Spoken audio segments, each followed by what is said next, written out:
Saudara-saudari terkasih dalam Kristus, hari ini Jumat 20 Juni 2025, Pekan Biasa ke-11 tahun C. Bacaan dibawakan oleh Renata Putri, Mazmur dilantunkan oleh Antonia Jovita Ari, dan renungan ditulis oleh Alit Paulus.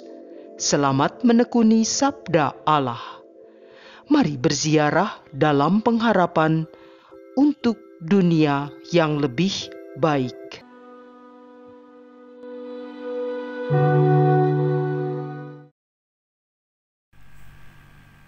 Dalam nama Bapa dan Putra dan Roh Kudus. Amin. Selamat pagi ya Bapa. Terima kasih atas perlindungan-Mu dalam tidur kami semalam. Terima kasih atas kemurahan hati-Mu memberikan anugerah hidup yang baru hari ini, sehingga kami bisa bangun dengan tubuh yang sehat, hati yang damai dan sukacita. Semoga sabda-Mu hari ini yang kami dengarkan dan renungkan membuka hati dan telinga kami untuk memahami bahwa hati dan mata kami harus tertuju kepada Allah untuk kebahagiaan kekal di surga. Amin. Bacaan dari surat kedua Rasul Paulus kepada jemaat di Korintus, bab 11 ayat 18 dan ayat 21b sampai 30. Saudara-saudara, karena banyak orang bermegah-megah secara duniawi, aku pun mau bermegah. Jika orang lain berani membanggakan sesuatu, maka aku pun seperti orang bodoh kukatakan, berani juga. Mereka orang Ibrani, aku juga. Mereka orang Israel, aku juga. Mereka keturunan Abraham, aku juga. Mereka pelayan Kristus, aku berkata seperti orang gila. Aku lebih lagi. Aku lebih banyak berjerih payah, lebih sering di dalam penjara, didera di luar batas, kerap kali dalam bahaya maut. 5 kali aku disesah orang Yahudi. Setiap kali 40 kurang 1 pukulan. 3 kali aku didera. 1 kali aku dilempari dengan batu. 3 kali mengalami karam kapal. Sehari semalam aku terkatung-katung di tengah laut. Dalam perjalananku, aku sering diancam bahaya banjir dan bahaya penyamun. Bahaya dari pihak orang-orang Yahudi dan dari pihak orang-orang bukan Yahudi. Bahaya di kota, bahaya di padang gurun, bahaya di tengah laut, dan bahaya dari pihak saudara-saudara palsu. Aku banyak berjerih payah dan bekerja berat. Kerap kali aku tidak tidur. Aku lapar dan haus. Kerap kali aku berpuasa, kedinginan dan tanpa pakaian. Di samping banyak hal lain lagi yang tidak disebutkan, masih ada urusanku sehari-hari, yaitu untuk memelihara semua jemaat. Jika ada orang yang merasa lemah, tidakkah aku turut merasa lemah? Jika ada orang tersandung, tidakkah hatiku hancur oleh duka cita? Jika aku harus bermegah, maka aku akan bermegah atas kelemahanku. Demikianlah sabda Tuhan.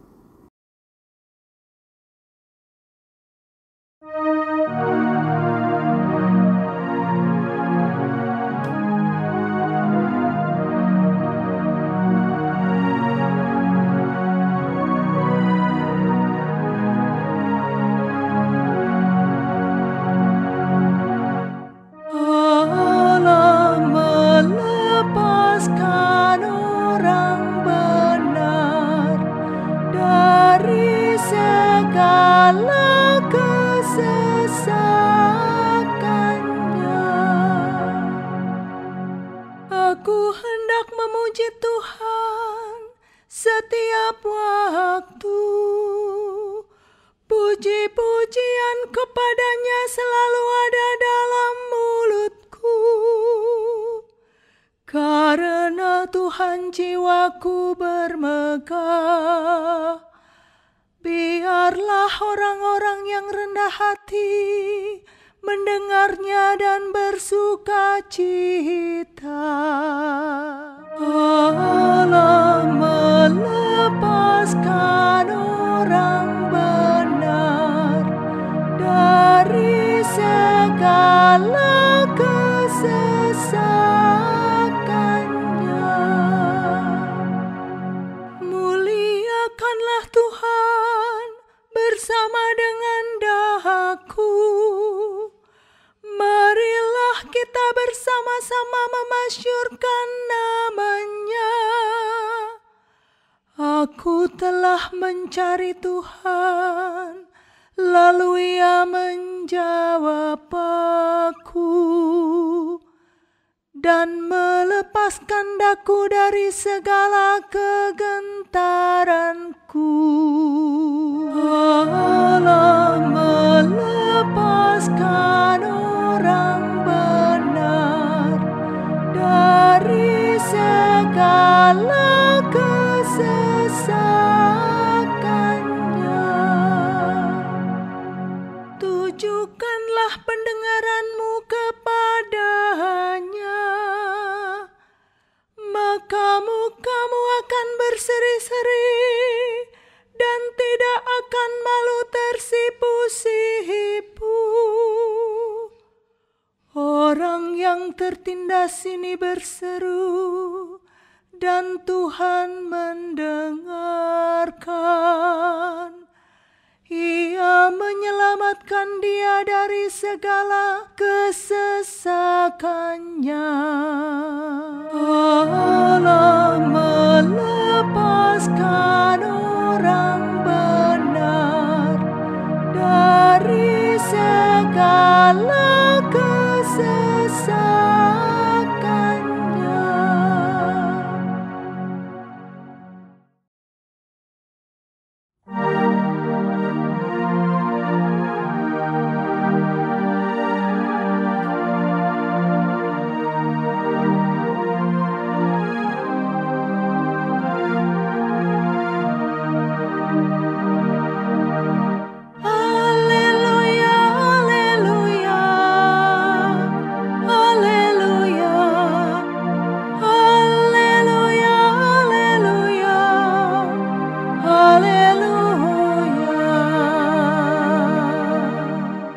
Berbahagialah orang yang miskin di hadapan Allah, karena milik merekalah kerajaan Allah.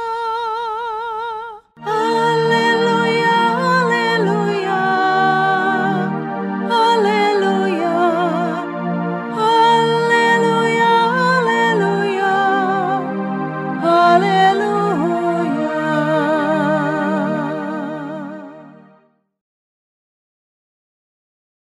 Inilah Injil suci menurut Matius, bab 6 ayat 19 sampai 23. Dalam khotbah di bukit, berkatalah Yesus, "Janganlah kalian mengumpulkan harta di bumi. Ngengat dan karat akan merusakkannya, dan pencuri akan membongkar serta mencurinya. Tetapi kumpulkanlah bagimu harta di surga.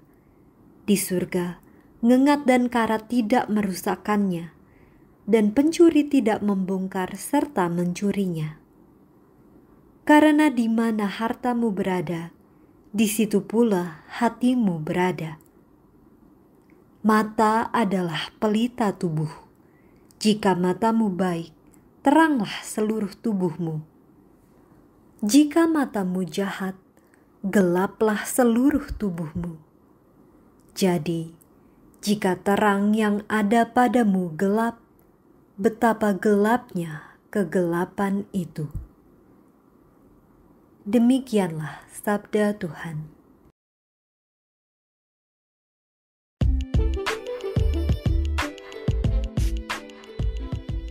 kumpulkan bagimu harta di surga.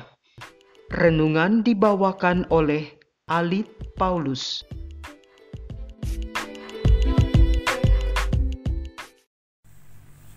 Selamat pagi Bapak, Ibu, rekan-rekan muda dan anak-anak yang terkasih dalam Tuhan Yesus Kristus. Semoga pagi hari ini semuanya dalam keadaan sehat, bisa beraktivitas dengan baik, dan tentunya bersukacita. Sukacita karena dalam Injil hari ini, Yesus mengajarkan kita untuk tidak hanya fokus mengumpulkan harta di dunia yang sifatnya sementara atau fana dan bisa rusak karena ngengat, berkarat, ataupun dibongkar dan diambil oleh pencuri. Tetapi kumpulkanlah bagimu harta surgawi yang bisa bertahan sampai hidup abadi di surga. Bagaimana caranya kita bisa mendapatkan harta surgawi? Harta surgawi bisa dicapai hanya melalui iman kepada Yesus Kristus. Ya, dengan mengimani bahwa Yesus Kristus yang bangkit dari mati adalah jalan kebenaran dan hidup yang akan mengantarkan kita kepada kerajaan Allah Bapa di surga. Iman yang hidup dan penyertaan Roh Kudus yang ada dalam diri kita akan menemani untuk membangun persekutuan yang erat dengan Tuhan dan sesama, untuk hidup dalam kebenaran, untuk melayani Tuhan dan sesama, untuk mengasihi Tuhan dan sesama, untuk mengampuni sesama, untuk solidaritas dan berbagi secara sukarela dengan mereka yang kecil, lemah, miskin, tersingkirkan, dan difabel. Terlalu fokus untuk mengumpulkan kekayaan duniawi bisa membuat kita lupa akan kasih Yesus Kristus. Maka sebagai murid Yesus perlu terus mawas diri, menjaga hati dan mata untuk tidak silau akan harta duniawi yang membuat kita binasa, dan hal ini yang tidak diinginkan oleh Yesus. Untuk itu, Yesus rela mengorbankan nyawanya, mati di salib, dan bangkit agar kita semua diselamatkan dari dosa dan masuk dalam kerajaan Allah. Dalam hidup ini, bekerja serta berusaha mencari dan mengumpulkan kekayaan sesuatu yang wajar. Tetapi jangan sampai menjadi budak atas kekayaan itu. Harta duniawi harus diarahkan dan digunakan untuk kemuliaan Tuhan dan membantu sesama. Karena di mana hartamu berada, di situ juga hatimu berada. Jadi kalau dalam hidup setiap hari mengutamakan kehendak Tuhan, maka kita sudah mengumpulkan kekayaan surgawi. Mata adalah pelita tubuh. Jika matamu baik, teranglah seluruh hidupmu. Jika matamu jahat, gelaplah seluruh tubuhmu. Hal ini menegaskan bahwa mata yang terang mampu membedakan jalan Kristus dan jalan kegelapan atau jalan setan. Mata yang terang dan hanya mengabdi kepada Allah sajalah agar hati kita berada di surga. Rasul Paulus dalam bacaan pertama juga mengajarkan kita bukan soal kekayaan, pangkat, dan prestasi yang dibanggakan, karena semuanya itu fana dan bisa musnah. Dalam pelayanannya yang menghadapi banyak tantangan dan penderitaan, menjadikan Santo Paulus bermegah karena ia melihat bahwa ini cara Allah untuk menguatkan dia dan menyatakan kuasa Allah. Rasul Paulus meminta kita melaksanakan firman Tuhan, yaitu mewartakan Injil, melayani orang sakit dan miskin, dan mau solidaritas. Aku banyak berjerih lelah dan bekerja berat. Kerap kali aku tidak tidur. Aku lapar dan dahaga. Kerap kali aku berpuasa, kedinginan dan tanpa pakaian. Semuanya itu untuk memelihara semua jemaat-jemaat. Jika aku harus bermegah, maka aku akan bermegah atas kelemahanku. Semoga Roh Kudus hari ini menuntun hati dan mata kita untuk fokus pada kehendak Allah. Tuhan memberkati. Marilah berdoa. Allah Bapa yang Maha Baik, kami mengucap syukur atas sabda-Mu hari ini yang menyadarkan kami bahwa pentingnya mengumpulkan harta surgawi yang abadi, yaitu dengan melaksanakan firman-Mu dalam hidup sehari-hari. Ajarlah kami agar tidak terbuai oleh kemegahan dunia, dan bimbing kami agar dapat menggunakan harta duniawi untuk kemuliaan-Mu. Dengan perantaraan Kristus Tuhan kami, yang hidup dan berkuasa, kini dan sepanjang segala masa. Dalam nama Bapa, Putra, dan Roh Kudus. Amin.